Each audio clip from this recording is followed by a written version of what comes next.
What better way to start off the new year than with some Full Moon? Retro Puppet Master is a 1999 horror film directed by David DeCoteau under the pseudonym Joseph Tennant. This is now the 7th Puppet Master film, and it's a prequel, so we can learn how Andre Toulon became the Puppet Master, even though they already showed us how he did. Well, continuity's never been this series' strong point. Anyway, the movie opens in 1944 at the Colwich Inn, 4 miles from the Swiss border. I tried to look up the inn, but it seems to be a fictional place made up for the movie. Andre Toulon's trying to keep warm.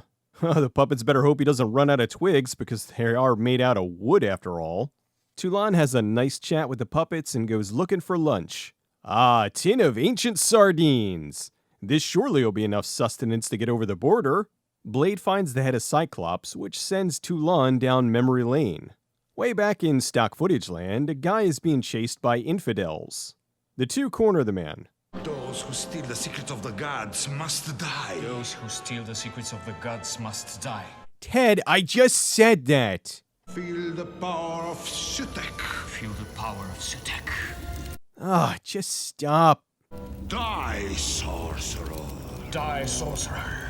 You're not gonna give this up, are you? The two are trying to stop him, but he uses wizardry to try to fight them off. He counters with his own magic and kills the bad guys. Meanwhile, Sutek, the evil demon puppet, isn't happy with his living henchmen, so he resurrects some mummies to go after Afzel. These guys look like they're about to bust out the Thriller dance. It turns out Afzel stole the secret of life from Sutek, and he wants it back. We then cut to a young Andre Toulon in Paris in 1902. Oh, hi, Mark. Toulon's working on version 1.0 of the puppets. Why is he dressed like little Lord Fauntleroy? Oh, DeCoteau. We're then treated to the patented overlong full moon intro sequence. After that, we cut to Ilsa and Marguerite in Paris. It's a lot different from the Ilsa I know. This is just a really unfortunate pause face. Ilsa's trying to convince her friend to go do something fun. She wants to do something exciting that she can't do anywhere else, so she goes to a puppet show. Do you know Paris doesn't even wake up until after midnight? Sure is bright out for being after midnight. On her way there, she runs into the world's first incel. Am I not a pathetic sight? Toulon and his puppeteers are ready for the show. Elsa waits patiently for the midnight puppet show. Man, life really was boring before video games. Toulon comes out and uses this old line. A world of magic, of gods, and of monsters. He goes backstage and puts on some tunes to help set the mood for the show. Hey look, it's a Tommy Wiseau puppet. You are tearing me apart, Lisa! Outside, Afzel is making his way through Paris. Perhaps his chances of survival would increase if he did this during the day? Underground, the mummies hired some bad guys to kill Afzel. So Sutek gets these guys to go kill Afzel, and then they offload it to these guys. How bad are your henchmen when they have to hire a third party to do your dirty work? Afterwards, there will be more money. Afterwards, there will be more blank pieces of paper that we want the audience to think is money. Ilsa's trying desperately to stay awake. The movie then gets meta. We are all puppets, dancing on a string. Free will is an illusion. Bad guys ambush Afzel. You'd think he would have had a protection spell up or something. The crowd leaves the play, and Ilsa's the only one who sees the attack. Oh wait, she doesn't see it, but her ADR does.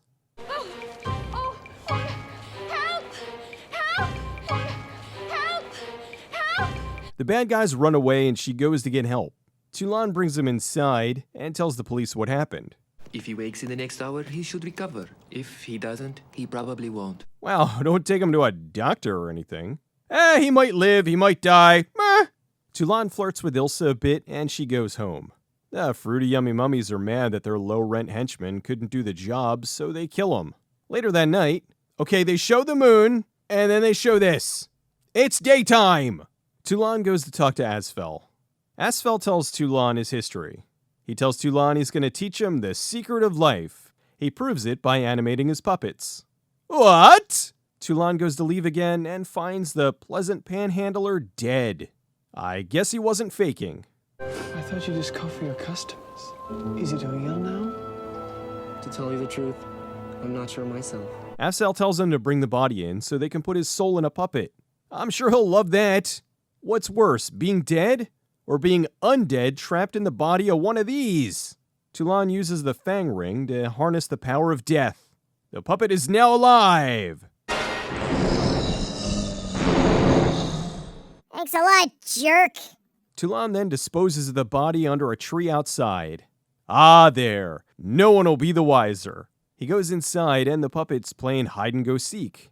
Ilsa arrives with a love letter. Not now, lady, my puppet escaped! Just then, Ilsa's handlers arrive to take her back to her father's. He tells her she's now under house arrest, and he's sending her back to Geneva. Good evening. Father. Good evening. I said good evening! Ilsa's father's cronies rough up Toulon and leave him in the woods. The mummies figure out where Asfel's hiding. They then kill the puppeteers. They go to kill the old man, but he says if you want something done right, yeah, do it yourself. Sutek will not lay claim to my death. Toulon arrives to see the carnage. Oh no, he's not gonna put all his buddies into the puppets. Of course he is. This alerts the mummies. Blade then gives Toulon a tattoo. He goes to leave, but the mummies are waiting. Good thing the puppets are there to stop him. They fight back and manage to delay the mummies for a few minutes. They then drop some Home Alone traps on them. Toulon takes the puppets and leaves. Sutek brings the mummies back. He gives them the power of green to stop Toulon. The mummies decide to hunt for Ilsa to draw out Toulon. They sneak into her room and do that Bela Lugosi hand thing. They then kidnap her. This movie loves Dutch angles. Toulon's at the train station. Now see, this is night. He takes the stock footage train back to Ilsa. He searches the train, and it just so happens she's already here. That's convenient. The mummies want the secret of undeath that Toulon has. They laugh until they get ambushed by their one weakness, puppets! If they kill the mummies, won't Sutek just bring them back again? Toulon kills them and yeets them out the window. Ilsa is very confused. He introduces her to the puppets, and she tries her best not to freak out. Back in the present, Toulon is telling his story to the puppets. You want to know what happened to Cyclops and the others? Well, for that story, stay tuned for Retro Puppet Master 2. Oh wait, this storyline never continues because the next installment is a clip show.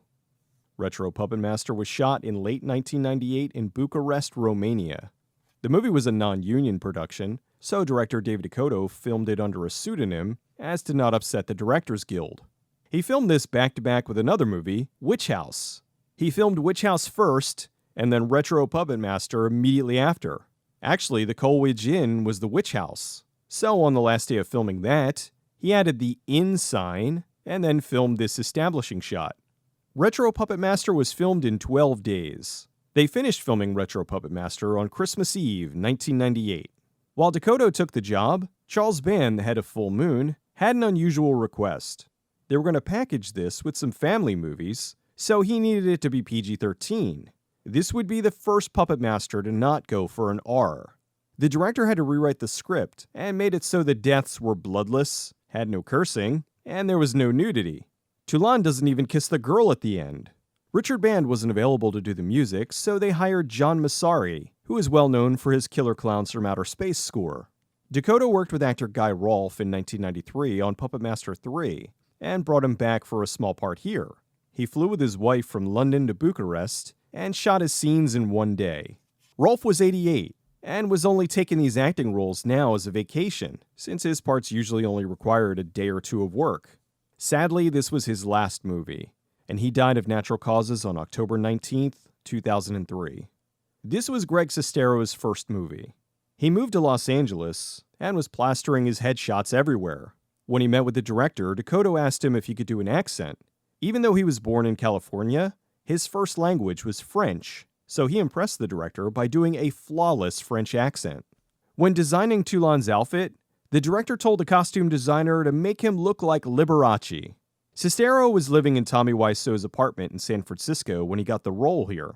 Apparently, while he was off filming this, Wiseau was depressed and he eventually broke out of it by working on another project, a script which evolved into the notorious movie The Room. Retro Puppet Master is an oddity in the Puppet Master series. It's got more heart than the last one, and genuinely feels more in line with the series, but the lack of violence and the brevity of it feels off. It's definitely a return to the series' roots, and I'm not sure why they insisted on going PG-13. That's not catering to the core audience. I actually would have liked to see more in this iteration, but then this is like the 5th side story that ended up not going anywhere. At least it was focused on Toulon and not somebody else trying to be the Puppet Master again. Although it's sad, this really is the last of the original Puppet Masters.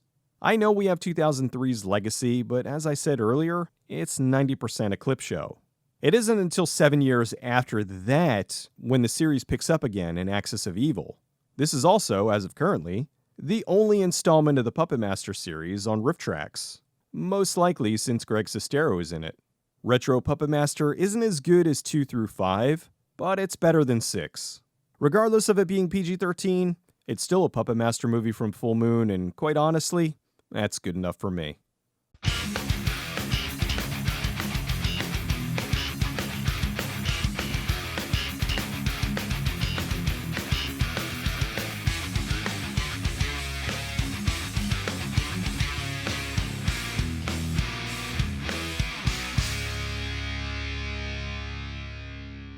You're both a gentleman and a scholar, Andre. I'm neither.